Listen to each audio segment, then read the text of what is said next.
ರಾಮಮೂರ್ತಿ ನಗರದ ಟೆಕ್ಕಿ ಶರ್ಮಿಳಾ ಕೊಲೆ ಪ್ರಕರಣಕ್ಕೆ ಸಂಬಂಧಪಟ್ಟಂತೆ ಆರೋಪಿಯನ್ನು ವಿಚಾರಣೆ ಮಾಡ್ತಾ ಎಷ್ಟೊಂದು ಶಾಕಿಂಗ್ ವಿಚಾರಗಳು ಬಯಲಾಗಿದೆ. ಇಲ್ಲಿ ಕರ್ನಲ್ ಕುರೈನ್ ಇವನಿದಾನಲ್ಲ, ಇವನು ತನಗಿಂತ 16 ವರ್ಷಕ್ಕೆ ದೊಡ್ಡವಳ ಮೇಲೆ ಪ್ರೀತಿ ಬೆಳೆಸ್ಕೊಂಡ್ಬಿಟ್ಟಿದ್ದ. ಪೆದ್ದಾನ ಇವನು, ಅನ್ಎಜುಕೇಟೆಡ್ಡಾ, ದಡ್ಡನ, ಯಾವುದೂ ಅಲ್ಲ ರೀ. ಇವನ ಬಗ್ಗೆ ಒಂದಷ್ಟು ಶಾಕಿಂಗ್ ವಿಚಾರಗಳು ಗೊತ್ತಾಗಿದೆ. ಇಲ್ಲಿ 97% SSLCಯಲ್ಲಿ ಒಂದು 97% ತೆಗೆದುಕೊಂಡಿದ್ದಂಥ ಪ್ರತಿಭಾವಂತ ವಿದ್ಯಾರ್ಥಿ ಇವನು ಕರ್ನಲ್ ಕುರೈ. PU ಸೈನ್ಸನ್ನು ಆಯ್ಕೆ ಮಾಡ್ಕೊಂಡಿದ್ದ ಅವನು, PUCಯಲ್ಲಿ ವಿಜ್ಞಾನ ತೊಗೊಂಡಿದ್ದ ಅವನ ವಿಷಯ. 2 ತಿಂಗಳಿಂದ ಇದೇ ಶರ್ಮಿಳಾ ಮೇಲೆ ಕಣ್ಣಿತ್ತು ಇವನಿಗೆ. ಶರ್ಮಿಳನ್ನ ಚಲನವಲನಗಳನ್ನು ಗಮನಿಸ್ತಾ ಇದ್ದ. ಮನೆಯಲ್ಲಿ ಯಾವಾಗಿರ್ತಾಳೆ ಇವಳು ಜೊತೆ ಇರ್ತಕ್ಕಂಥವಳು ಯಾವಾಗ ಇರಲ್ಲ. ಇವನು ಓದೋಕ್ಕೆ ಅಂತ ಟೆರೆಸ್ ಮೇಲೆ ಬರೋದು. ಟೆರೆಸ್ ಮೇಲೆ ಬಂದಾಗಲೆಲ್ಲವೂ ಕೂಡ ಶರ್ಮಿಳಾ ಕಡೆಗೆ ಒಂದು ಕಣ್ಣಿತ್ತು ಇವನಿಗೆ. ಯಾವಾಗ ಶರ್ಮಿಳಾ ಸ್ನೇಹಿತೆ ಮನೆಯಲ್ಲಿ ಇಲ್ಲ ಅಂತ ಇವನಿಗೆ ಗೊತ್ತಾಯಿತೋ ಮನೆಗೆ ಎಂಟ್ರಿ ಆಗಿಬಿಟ್ಟ ಸ್ಲೈಡಿಂಗ್ ವಿಂಡೋ ಮೂಲಕ.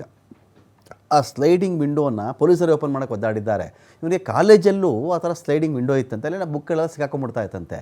ಅದನ್ನು ತೆಗೆದು ಎಕ್ಸ್ಪೀರಿಯೆನ್ಸ್ ಆಗಿಬಿಟ್ಟು ಆ ಇವನ ಅನುಭವ ಧಾರೆಯನ್ನು ಈ ಶರ್ಮಿಳಾ ಮನೆ ಡೋರ್ ಓಪನ್ ಮಾಡಲಿಕ್ಕೆ ಇದನ್ನು ಬಳಸ್ಕೊಂಡ್ಬಿಟ್ಟಿದ್ದ. ಇವನು ಬಂದಿದ್ದಾನೆ, ನುಗ್ಗಿದ್ದಾನೆ, ಶರ್ಮಿಳಾ ಮೇಲೆ ಲೈಂಗಿಕವಾಗಿ ಬಲಾತ್ಕಾರ ಮಾಡೋಕ್ಕೆ ಒಂದಷ್ಟು ಟ್ರೈ ಮಾಡಿದ್ದಾನೆ. ತದನಂತರದಲ್ಲಿ ಏನಾಗಿದೆ, ಶರ್ಮಿಳಾ ರೆಫ್ಯೂಸ್ ಮಾಡಿರಬಹುದು ಅಥವಾ ಇವನು ಲೈಂಗಿಕ ಶೋಷಣೆ ಮಾಡಿರಬಹುದು. ಆದರೆ ಈ ಒಂದು ವಿಚಾರದಲ್ಲಿ ಶರ್ಮಿಳಾ ಆ ಟೈಮಲ್ಲಿ ಒಲೆ ಮೇಲೆ ಹಾಲಿಟ್ಟಿದ್ದು, ಗ್ಯಾಸ್ ಮೇಲೆ ಹಾಲಿಟ್ಟಿದ್ದದ್ದು, ಅದು ಉಕ್ಕಿ ಒಲೆ ಆರಿರಲಿಲ್ಲ. ಯಾರೇ ಸಡನ್ನಾಗಿ ಬಂದು ನೋಡಿದ್ರು ಕೂಡ ಇದೇನೋ ಇದು ಒಲೆ ಇಲ್ಲಿ ಬೆಂಕಿಯಿಂದ ಅವಘಡ ನಡೆದುಬಿಟ್ಟಿರಬೇಕು, ಅದಕ್ಕೆ ಉಸಿರುಗಡೆ ಸತ್ತೋಗಿರಬೇಕು ಅಂಥೇಳಿ ಕನ್ಕ್ಲೂಷನ್ಗೆ ಈಸಿಯಾಗಿ ಬರುವಂಥ ವಿಚಾರಗಳದು.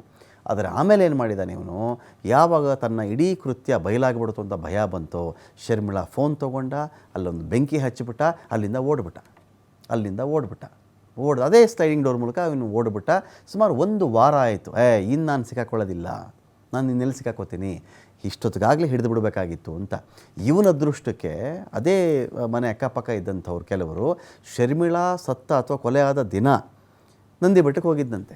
ಓಹೋ, ಯಾರೋ ಇಲ್ಲಿ ಇವಳನ್ನು ಸಾಯಿಸ್ಬಿಟ್ಟು ನಂದಿ ಬೆಟ್ಟಕ್ಕೆ ಹೋಗಿಬಿಟ್ಟಿದ್ದಾರೆ ಅಂತ ಹೇಳಿ ಆ ಅನುಮಾನದ ಮೇಲೆ ಅವನ್ನೂ ತನಿಖೆ ಮಾಡಿದ್ದಾರೆ.